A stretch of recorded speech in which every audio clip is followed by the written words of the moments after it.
नमस्कार, आप जुड़ चुके हैं जम्मू कश्मीर मिलाप के साथ। हमारे साथ यहाँ राष्ट्रीय बजरंग दल के सदस्य भी हैं, राकेश जी भी हैं। आप जानते हैं रूपनगर में जिस तरह से वो घर तोड़े गए और उसके बाद बड़ा ज़्यादा फसाद भी हुआ वहाँ पर, और अब इनसे ही बातचीत करेंगे। एक और पक्ष भी है इस कहानी का कि ये क्या कहना चाहते हैं। सर, आप क्या कहना चाहेंगे? देखिए, मेरा ये कहना है कि सभी उन 8 परिवारों को देख रहे हैं, लेकिन 130 परिवारों को कोई नहीं देख रहा जो 8 साल से सफर कर रहे हैं, जिन्होंने 8 साल पहले पैसे जमा करवाए। और वो हमेशा उन्होंने कहीं रोडबंदी नहीं की, उन्होंने कई धरने प्रदर्शन किए, उन्होंने भारत के संविधान और भारत के कानून में विश्वास किया और वो कोर्ट चले गए। वो लगातार कोर्ट से कानूनी प्रतिक्रिया से लड़ते रहे और वहां से जीतते आए। अब डबल बेंच ने जो है वो फैसला दिया है। डबल बेंच से पहले हम आपकी बात सुनने से पहले ये जानना चाहेंगे, आपने कौन सा कागज पकड़ा है हाथ में? देखिए, ये डबल बेंच की जो है वो डायरेक्शन है कि जो इनके फेवर में दी गई है कि सरकार, उन्होंने कहा है कि इनको जो है मालिकाना हक जो है वो इनको दिया जाए, क्योंकि इनकी वहां पर बनती है। 2014 से इन्होंने पैसे जमा करवाए हैं। आज जमीन के वहां पर रेट बढ़ गए, तो वो लोग जो है भरत मिलाप वहां पर करने शुरू हो गए हैं। तो सर 2014 से पैसे जमा करवाए हैं? बिल्कुल, इन्होंने 2014 से ये लगातार सफर कर रहे हैं। इनके परिवार जो है वो बेघर हैं। तो सर, क्या इन्होंने ये पहले नहीं देखा कि जो ये जगह खरीदने जा रहे हैं वहां पर कुछ घर बन चुके हैं? देखिए, जेडी की जहां भी जमीन है वो कहीं ना कहीं लोगों ने कुछ न किसी ने दबा के रखी हुई है। तो वो जेडीए का काम है कि किस प्रकार से छुड़ानी है। वो लोगों की सिरदर्दी नहीं है। वो लोगों की सिरदर्दी किस लिए होगी? इनको प्लाट के लिए जब वो नोटिफिकेशन निकालते हैं, ये पैसा जमा करवा देते हैं लोग, और वो जेडीए की वो है सिरदर्दी है कि किस प्रकार से उनको प्लाट जो है वो अलॉटमेंट कराने हैं, इनको कहाँ इनको जो है वो प्लाट देना है। वो जेडीए की वो सरदर्दी है। तो जेडीए ने वो काम करना था जो जेडीए नहीं कर पाई। तो उसके बाद ये कोर्ट में कितना काम रह गया जेडीए का? देखिए, जेडीए की एक ड्राइव और बनती है। ये जो लोग वहां पर बैठे हैं, इनको खदेड़ने का काम तो अभी कौन करेगा? जेडीए करेगी। जब तक वहां से पूरी फेंसिंग करके, खाली करके, कॉलोनी काट कर, जब तक इनको प्लाट नहीं दिए जाते, तब तक ये कहाँ जाएंगे? इनको क्या पता कि मेरा प्लाट कहाँ है? जमीन तो बहुत है वहां पर। मैंने तो सुना है कि 100 कनाल जमीन है। तो इनका प्लॉट कहाँ आएगा?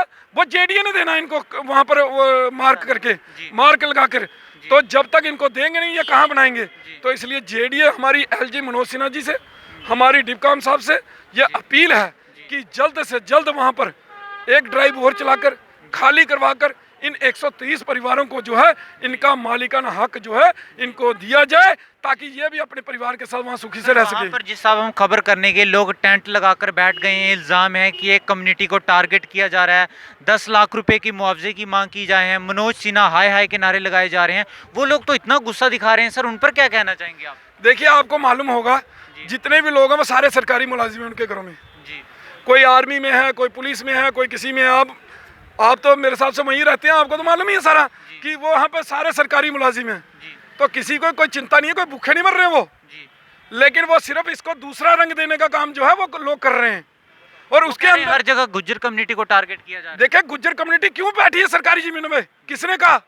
अपनी जमीन खरीदो, रहो ना। सारे सरकारी मुलाजिम हैं और अच्छे पैसे वाले लोग हैं। वो गरीब कौन सा है उनमें? मुझे बताइए। कितनी बड़ी बड़ी आलीशान कोठियां बनाई उन्होंने। कहाँ से गरीब है? उनमें पुलिस में है, आर्मी में है और सरकारी मुलाजिम है। कहाँ से गरीब है मुझे बताइए? कहाँ भूखे मर रहे हैं? सरकार ने हम दूध बेच के गुजारा कर। देखिए, सरकार कहीं उनकी तनख्वाह नहीं बंद कर रही। आप वहां पर ज्यादा जानते हैं मेरे से। देखिए, जिस प्रकार से वो रोना रो रहे ना, वो रोना सारा झूठा है। अगर जेडीए ने उनके साथ कोई जाति की है, अगर सरकार ने उनके साथ कोई जाति की है, जाए ना कोर्ट में, जाओ कोर्ट में। कोर्ट के दरवाजे खुले। जब ये लोग 8 साल से कोर्ट में हैं। सवाल मैं पूछने जा रहा हूँ, अन्य पार्टियां जो वहां पहुंची हैं वो कह रही हैं कि हम पुंछ से लेकर लद्दाख तक लड़ाई लड़ेंगी गुजरों की, ये जो गलत हुआ है। देखिए, लद्दाख से पुंछ तक लड़ाई लड़ने की तो बाद में सोचना, पहले अपनी सोच लेना तुम। जम्मू में माहौल खराब करने की जरा भी कोशिश की ना, इसके गंभीर परिणाम जो है इनको मिलने वाले हैं फिर। तो इसलिए हमारी चेतावनी समझे। जम्मू जो है वो कहीं भी माहौल खराब करने नहीं देंगे। यहाँ के लोग राष्ट्रभक्त लोग हैं, देशभक्त लोग हैं। हमेशा देशभक्ति के गीत गाए यहाँ के लोगों ने। लेकिन आप लोग यहाँ पर जहाँ पर तांडव मचाने का काम करेंगे तो क्या लोग हाथ पे हाथ धरे बैठे रहेंगे? सर, रोड तो ब्लॉक किया था उन्होंने। देखिए, रोड ब्लॉक किया, ठीक है, गुस्से में उन्होंने कुछ टाइम किया, लेकिन उसमें घी का डालने का काम जो है वो बाहर के लोगों ने किया। ये भी आपको मालूम है। उनकी इतनी हिम्मत नहीं थी कि रोड बंद करते, लेकिन उसमें कई वहाँ के लोकल लीडर जो अपने आप को बड़े बड़े लीडर मानते हैं, वो वहाँ पर जाकर जो है उन्होंने वहाँ पर उन रोडों को बंद करवाने का काम किया। तो इसलिए ऐसा ना समझें कि जम्मू के लोग शांत बैठे हैं तो हम कुछ भी करेंगे।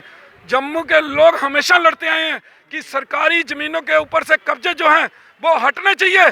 जब ये सरकारी ज़मीनें मुक्त होंगी, कहीं ना कहीं सरकार के काम आएंगी, उससे रोजगार बढ़ेगा, सरकार का फंड बढ़ेगा, तो कहीं ना कहीं ये पैसा इस्तेमाल होगा।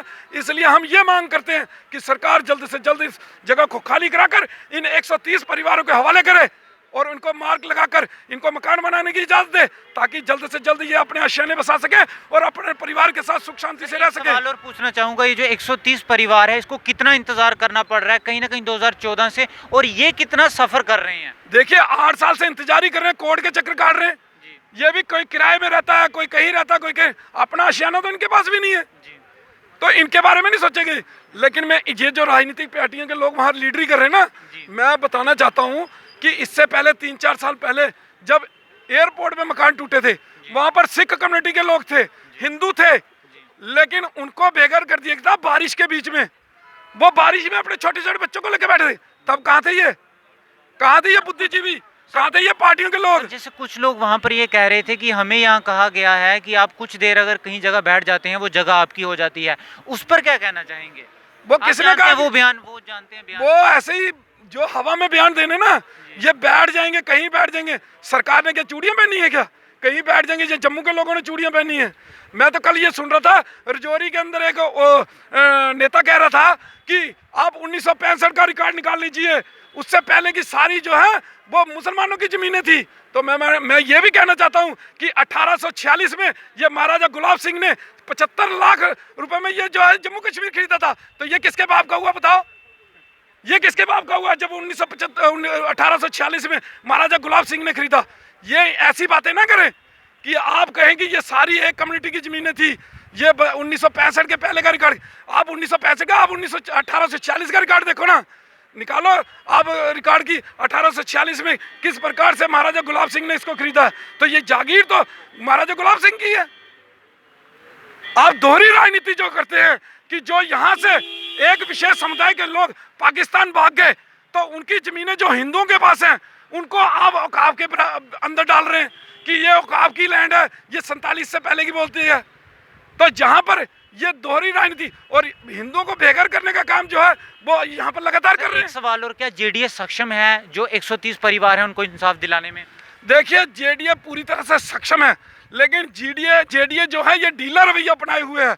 हम जेडीए को आज अप्रिशिएट भी कर रहे हैं, लेकिन जेडीए को चेतावनी भी दे रहे हैं कि जेडीए इतनी सक्षम है, वो सरकार से मतलब उनको तो लॉ एंड ऑर्डर तो पुलिस के हवाले करना है, पुलिस देखेगी, लेकिन वो अपनी ड्राइवें चलाकर इन लोगों से ये जमीनें जो वापस लेने का काम जो है वो जेडीए जल्द से जल्द करे। आने वाले दिनों में इलेक्शन हो गई तो ये नेता तो काम नहीं करने देंगे। अगर यहाँ पर सरकार होती तो इस प्रकार की ड्राइव नहीं चलती। ये 130 परिवार जो हैं इनका पैसा भी डूबता, ये भी परिवारों के साथ डूब जाते। लेकिन अभी माननीय मनोज सिन्हा एक लौह पुरुष हैं, उन्होंने जमीनी स्तर पर काम किया है, वो जानते हैं सब कुछ। इसलिए हम उनसे ही मांग कर रहे हैं कि जल्द से जल्द इन 130 परिवारों को उनका हक जो है वो दिलाया जाए। जबकि ये भारत के संविधान, भारत के कानून के तहत आपके पास पहुंचे हैं, तो जब भारत का कानून कह रहा है कि इनको इनका हक दिया जाए तो आप दीजिए ना, आप क्यों इतनी देर कर रहे हैं? तो इसलिए हमारी सरकार से ये मांग है कि जल्द से जल्द जो कार्रवाई करके उनको इनका हक जो है वो जल्द से जल्द 130 परिवारों को दिया जाए। धन्यवाद सर। धन्यवाद जी। ये स्टोरी थी इन 130 परिवारों की जिनके प्लाट जेडीए ने देने हैं, लेकिन जेडीए वो कार्य पूरा नहीं कर पा रही है। अब आने वाले समय में गुज्जर कम्युनिटी के जो नेता बातें कर रहे थे वो क्या स्टेप लेते हैं और इन 130 परिवारों को कब इंसाफ मिलता है, ये देखना काफ़ी रोचक रहेगा। हम इस मुद्दे को लेकर भी आपके साथ जुड़ेंगे। आप जुड़े रहिए जम्मू कश्मीर मिलाप के साथ। जय हिंद, जय भारत।